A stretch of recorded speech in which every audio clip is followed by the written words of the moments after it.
Sinabi ni Hawa sa Egypto kay Moses at Aaron, ang buwang Aviv ay ang maging unang buwan. Sa buwang ito'y pagdiwang ng pista ng Pasko, bilang paalaala sa ginawa ni Abaya Hawa.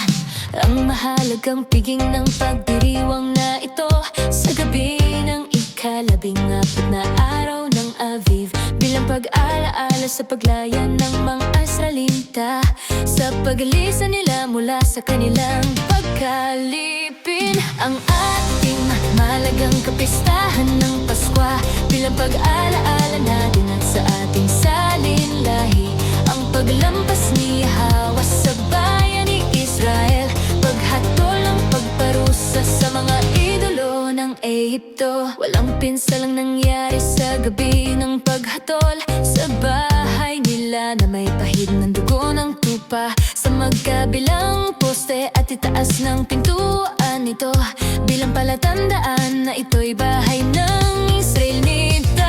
Ang ating mahalagang kapistahan ng Pasko, bilang pag-alaala natin at sa ating salinlahi, ang paglampas ni Hawa sa bayan ni Israel, paghatol ng pagparusa sa mga idolo ng Ehipto.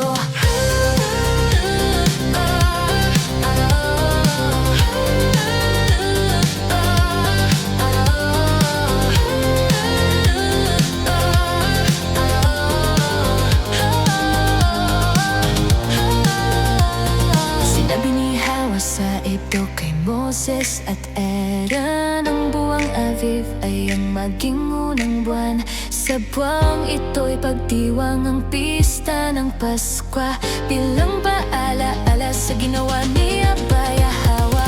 Ang ating mahalagang kapistahan ng Pasko, bilang pag-alaala natin at sa ating salinlahi, ang paglampas ni Hawa sa bayan ni Israel, paghatol ng pagparusa sa mga idolo ng Ehipto. Ang mahalagang piging ng pagdiriwang na ito sa gabi ng ika-14 na araw ng Aviv, bilang pag-alaala sa paglayan ng mga Israelita sa paglisan nila mula sa kanilang pagkalipin. Ang ating mahalagang kapistahan ng Pasko, bilang pag-alaala natin at sa ating salinlahi, ang paglampas ni Hawa sa bayan ni Israel, paghatol ng pagparusa sa mga idolo ng Ehipto. Litsunin ng tupa at kain ng walang matira, kasama ng tinapay na walang pampaalsa at ng mapapait na gulay. Sabi ni Abaya Hawa, magmadali sa pagkain ito, ito ang Pasko ni Hawa.